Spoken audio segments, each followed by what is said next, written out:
আসসালামু আলাইকুম রাহমাতুল্লাহ। কেমন আছো সবাই? আশা করি অনেক ভালো আছো। আজকে আমরা SSC 2023 English second paper according to short syllabus. তো আজকে লেকচার হচ্ছে 13, টপিক হচ্ছে ন্যারেশন। তো আজকে আমরা বেসিক্যালি হচ্ছে ইম্পারেটিভ সেন্টেন্সের ন্যারেশন থেকে শুরু করব। আর ন্যারেশনের ইতিমধ্যে 2টি ক্লাস হয়ে গেছে। আর তোমরা যদি ওই ক্লাসগুলো না করে থাকো তাহলে অবশ্যই ক্লাসগুলো করে নেবে। তো আজকের ক্লাসটি আমরা শুরু করি ইম্পারেটিভ সেন্টেন্সের ন্যারেশন। তো প্রথমে আমরা দেখে নেই যে ইম্পারেটিভ সেন্টেন্সের স্ট্রাকচার। যেমন ইম্পারেটিভ সেন্টেন্সের ডিরেক্টে থাকবে হচ্ছে সাবজেক্ট, রিপোর্টিং ভার্ব, আর ভিতর হচ্ছে রিপোর্টিং ভার্ব আর ভার্ব দ্বারা শুরু হবে। আমরা জানি ইম্পারেটিভ সেন্টেন্স হচ্ছে ভার্ব দ্বারা শুরু হয় অথবা ডু নট দ্বারা শুরু হবে, লেট দ্বারা শুরু হতে পারে, প্লিজ দ্বারা শুরু হতে পারে অথবা নেভার দ্বারা শুরু হতে পারে। আর ইনডিরেক্টে আমরা এই ডিরেক্ট ন্যারেশনকে যেভাবে ইনডিরেক্টে রূপান্তর করব সেটা হচ্ছে প্রথমে আনবো সাবজেক্ট, রিপোর্টিং ভার্ব তুলে অর্ডার, রিকোয়েস্ট, বেগ অথবা অ্যাডভাইস। তারপর হচ্ছে ইনভার্টেড কমা তুলে দিয়ে আনতে হবে টু, তাহলে এই জায়গা হচ্ছে ইনভার্টেড কমা। এই ডিরেক্ট ন্যারেশনের ইনভার্টেড দুই পাশে দুটি ইনভার্টেড কমা তুলে দিয়ে আমাদের আনতে হবে টু, তারপরে টুর পরে ভার্বের বেস ফর্ম, তারপরে এক্সটেনশন।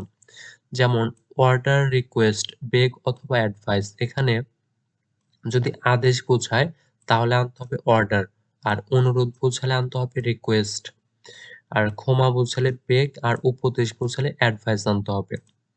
তো আমরা প্রথমে দেখে নেই রুল নাম্বার 1, যে বাক্যের স্পিকার, বক্তা ও লিসেনার, শ্রোতা এর মধ্যে কি ধরনের কথা চলছে, তা কি আদেশ না উপদেশ নাকি অনুরোধ, সেটা বুঝে reporting verb order, advice, request বসাতে হবে। তাহলে বাক্যের স্পিকার, বক্তা বা লিসেনার এর মধ্যে কি ধরনের কথা চলছে, তা কি আদেশ নাকি উপদেশ না অনুরোধ, সেটা বুঝে রিপোর্টিং ভার্ব আমাদের নিতে হবে। যেমন ডিরেক্টে যেমন এটা থাকবে mother said to me go to market. তাহলে এই জায়গায় গো টু মার্কেট মানে মার্কেটে যাও, তাহলে আদেশ বুঝেছে, তাহলে আমাদের নিতে হবে অর্ডার। তাহলে আমরা এটাকে ইনডিরেক্টে রূপান্তর করব। যেমন মাদার সেড টু মি, আমরা করলাম হচ্ছে মাদার অর্ডারড মি, তারপরে এই ইনভার্টেড কমা তুলে নিলাম টু, তারপরে যা আছে তাই go to market, go to market. Number 2, do not দিয়ে ইম্পারেটিভ বাক্য। তো শুধুমাত্র মনে রাখবে যে ডু নট দিয়ে যদি ইম্পারেটিভ বাক্য শুরু হয়, ডু নট দিয়ে যদি ইম্পারেটিভ বাক্য শুরু হয় সেই ক্ষেত্রে আমরা ডিরেক্ট থেকে ইনডিরেক্ট ন্যারেশন করার জন্য আমাদের সেই টুটা তুলে দিয়ে আমরা শুধুমাত্র নটটা নেব। যেমন আর সেই নটটা নেব আমরা যে ইম্পারেটিভ বাক্যে এই ইনভার্টেড কমা তুলে দিয়ে টু বসাবো, টুর আগে আমাদের নট নিতে হবে। যেমন father said to me do not run in the sun, এটাকে আমরা যদি ইনডিরেক্ট করি তাহলে হবে ফাদার অ্যাডভাইসড। তাহলে যে ফাদার সেড টু এর পরিবর্তে অ্যাডভাইসড, তারপর অবজেক্ট হচ্ছে মি, আর এর জায়গায় ইনভার্টেড কমা এর পরিবর্তে নিতে হবে টু। তাহলে আমরা এই ডু নট দ্বারা যদি বাক্যটি শুরু হয় তাহলে এই ডু নট ডুটাকে তুলে দিয়ে আমরা নটটাকে টুর আগে বসিয়ে দেব। যেমন এই ইনভার্টেড কমা এর পরিবর্তে টু নিলাম, টুর আগে আমরা নিয়েছি নট, তারপরে যা আছে তাই run in the sun, run in the sun. শুধুমাত্র মনে রাখতে হবে ডু নট দ্বারা বাক্যটি শুরু হলে সেই নটটা আমাদের নিতে হবে টুর আগে। এবার আমরা দেখব হচ্ছে নেভার দিয়ে যদি ইম্পারেটিভ বাক্য শুরু হয় তাহলে আমরা কিভাবে ডিরেক্ট থেকে ইনডিরেক্ট ন্যারেশন করব। যেমন mister আরনো said to his staff never attend the office after 10 am। তাহলে নেভার দ্বারা যদি বাক্যটি শুরু হয় তাহলে এটার নিয়মেই আমাদের ডু নট এর নিয়মেই এই টুর আগে আমাদের নেভারটি আনতে হবে। যেমন mister Aranya said to his staff, এটাকে আমরা পরিবর্তন করে নিলাম mister Aranya ordered his staff never attend the office after m। যেমন নেভার, নেভার আমরা এই নেভার দ্বারা শুরু হয়েছে তাহলে এই ইনভার্টেড কমা তুলে দিয়ে নেব টু, কিন্তু আমরা এই টুর আগে নেব এই নেভারটি, নিলাম নেভার টু, তারপর যা আছে তাই attend the office after 10 am। এবার আমরা দেখব প্লিজ অথবা কাইন্ডলি দ্বারা যদি ইম্পারেটিভ বাক্য শুরু হয় তাহলে সেক্ষেত্রে আমরা কিভাবে ডিরেক্ট থেকে ইনডিরেক্ট ন্যারেশন করব। যেমন প্লিজ অথবা কাইন্ডলি দ্বারা শুরু হলে সেই প্লিজ অথবা কাইন্ডলি আমরা তুলে দিয়ে আর সব নিয়ম ঠিক থাকবে। যেমন he said to me please lend me some money, এটাকে যদি আমরা ইনডিরেক্ট করি তাহলে হি রিকোয়েস্টেড মি, আর এই প্লিজ আমরা তুলে দিয়েছি ইনভার্টেড কমা এর পরিবর্তে নিলাম টু, আর টুর এর পরে ভার্বের বেস ফর্ম লেন্ড নিলাম লেন্ড, তারপরে মি হচ্ছে অবজেক্ট ফার্স্ট পারসন কাকে অনুসরণ করে রিপোর্টিং ভার্বের সাবজেক্ট, সাবজেক্ট হচ্ছে হি, এর পরিবর্তে আমরা অবজেক্ট ফর্ম নিলাম হিম, তারপরে যা আছে তাই সাম মানে। তাহলে প্লিজ অথবা কাইন্ডলি দ্বারা বাক্যটি শুরু হলে আমরা প্লিজ বা কাইন্ডলিকে তুলে দিয়ে আর সব নিয়ম ঠিক থাকবে। এবার আমরা দেখব রুল নাম্বার 5, লেট আস অথবা লেটস দিয়ে ইম্পারেটিভ বাক্য শুরু হলে আমরা ডিরেক্ট থেকে ইনডিরেক্ট ন্যারেশন যেভাবে করব আমাদের জাস্ট এই স্ট্রাকচারটি মনে রাখতে হবে। যেমন শুধুমাত্র লেট আস অথবা লেটস দিয়ে যদি ইম্পারেটিভ বাক্যটি শুরু হয় তাহলে তার জন্য এই স্ট্রাকচারটি আমরা ব্যবহার করব। যেমন প্রথমে বসবে সাবজেক্ট, প্রপোজ টু অথবা রিকোয়েস্টেড, তারপর অবজেক্ট দ্যাট, উই অথবা দে, তারপর শুড, ভার্বের বেস ফর্ম, এক্সটেনশন। যেমন আমরা এইভাবে অ্যান্সারটি করব, হি said to me let us go for watching the movie. এটা যেহেতু লেট আস দিয়ে শুরু হয়েছে তাহলে আমরা এই স্ট্রাকচার অনুযায়ী ডিরেক্ট থেকে ইনডিরেক্ট ন্যারেশন করব। যেমন প্রথমে আনবো সাবজেক্ট, সাবজেক্ট হচ্ছে হি, তারপর প্রপোজ টু অথবা রিকোয়েস্টেড টু, তাহলে সেড টু এর পরিবর্তে আমরা নিলাম প্রপোজ টু, তারপর অবজেক্ট হচ্ছে মি, আমরা মি নিলাম, আর তারপরে আনতে হবে আমাদের দ্যাট, এই ইনভার্টেড কমা তুলে দিয়ে নিলাম হচ্ছে দ্যাট, তারপরে উই অথবা দে, সাবজেক্ট যেহেতু উই আছে আসের পরিবর্তে আমরা নিলাম উই, তারপরে আনতে হবে শুড, আমরা নিলাম হচ্ছে শুড, তারপরে গো, তারপর যা আছে তাই ফর ওয়াচিং দ্য মুভি। তাহলে যদি সেন্টেন্সটি লেট আস অথবা লেটস দিয়ে শুরু হয় তাহলে জাস্ট আমরা এই স্ট্রাকচার অনুযায়ী সেন্টেন্সটি কমপ্লিট করব।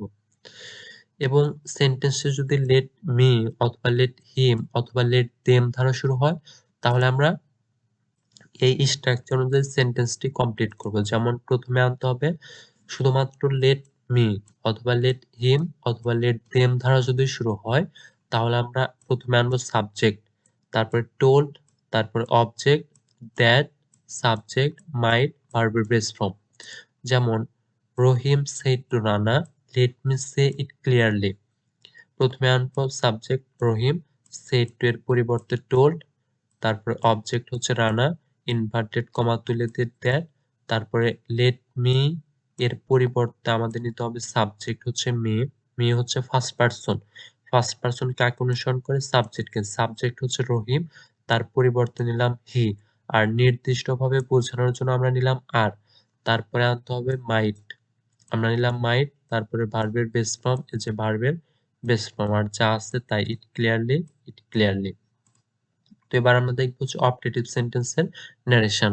তো অপটেটিভ সেন্টেন্স খুবই অল্প আসে, যা আহ, না বললেই নয় যে এটা আসলে আসেই না, শুধুমাত্র আমাদের জাস্ট দেখে রাখতে হবে।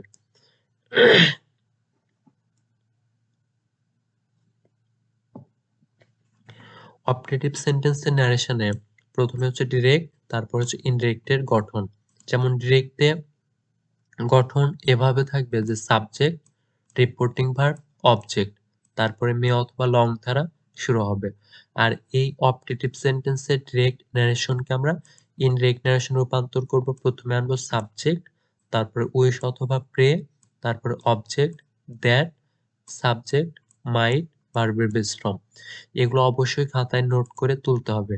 যেমন টিচার সেড টু মি এর পরিবর্তে আমরা নিলাম টিচার উইশড, তারপরে দ্যাট দ্যাট, তারপরে নিলাম হচ্ছে যে দ্যাট এর পরে আমাদের আনতে হবে সাবজেক্ট মাইট, ভার্বের বেস ফর্ম। এখানে ইউ হচ্ছে সেকেন্ড পারসন অনুসরণ করে অবজেক্টকে, অবজেক্ট হচ্ছে মি, মির পরিবর্তে আমরা নিলাম সাবজেক্ট আয়ের পরে মাইট, আমাদের মাইট আনতে হবে, তারপরে গেট হচ্ছে ভার্বের বেস ফর্ম গেট, তারপরে যা আছে তাই হাইয়েস্ট মার্কস। তো এইটুকু দেখে রাখলেই হয়। এবার আমরা দেখব হচ্ছে এক্সক্লেমেটরি সেন্টেন্সের ন্যারেশন। তো এক্সক্লেমেটরি সেন্টেন্সের ন্যারেশন হচ্ছে এই দুইটা গঠন মনে রাখতে হবে, ডিরেক্টের এবং ইনডিরেক্টের গঠন। যেমন এক্সক্লেমেটরি সেন্টেন্সের ডিরেক্টের গঠন সাবজেক্ট, রিপোর্টিং ভার্ব, অবজেক্ট, তারপরে এক্সক্লেমেটরি সেন্টেন্স। আর এই এক্সক্লেমেটরি সেন্টেন্সকে আমরা ডিরেক্ট থেকে ইনডিরেক্টে রূপান্তর করব যেভাবে, প্রথমে আনবো সাবজেক্ট, তারপর এই রিপোর্টিং ভার্ব তুলে এক্সক্লেমড উইথ জয় অথবা এক্সক্লেমড উইথ সরো। যদি আনন্দ বোঝায়, যেমন আনন্দ বোঝালে এক্সক্লেমড উইথ জয়, আর দুঃখ বোঝালে এক্সক্লেমড উইথ সরো। তারপরে আনতে হবে সাবজেক্ট, তারপর হচ্ছে ভার্ব। যেমন আমরা এক্সাম্পল দেখি, the leader said to us হুররা we have got our identity. এই ক্ষেত্রে আমরা the leader said to us, তাহলে দ্য লিডার আনলাম, তারপরে এই জায়গায় যেহেতু আনন্দ বুঝেছে আমরা আনলাম এক্সক্লেমড উইথ জয়, তারপরে হচ্ছে ইনভার্টেড কমা তুলে দিয়ে দ্যাট, তারপরে সাবজেক্ট হিসাবে আনতে হবে আমাদের দে, উই বা দে বসবে। সাবজেক্ট হিসাবে আমাদের কি আনতে হবে, উই বা দে, তাহলে আমরা আনলাম হচ্ছে দে। তারপরে এটা যেহেতু present perfect tense have got, তাহলে আমরা জানি ডিরেক্ট ন্যারেশনে প্রেজেন্ট পারফেক্ট টেন্স হলে আমরা ইনডিরেক্ট ন্যারেশনে সেটা পাস্ট পারফেক্ট করব। সেই ক্ষেত্রে আমরা হচ্ছে হ্যাড গট, তারপর যা আছে আওয়ার আছে, আওয়ারের পরিবর্তে আমরা নিলাম দে, তারপরে আইডেন্টিটি যা আছে তাই আইডেন্টিটি। তো তাহলে এক্সক্লেমেটরি সেন্টেন্সের ন্যারেশনটা শুধুমাত্র এই স্ট্রাকচার অনুযায়ী আমাদের ডিরেক্ট থেকে ইনডিরেক্ট ন্যারেশন রূপান্তর করতে হবে।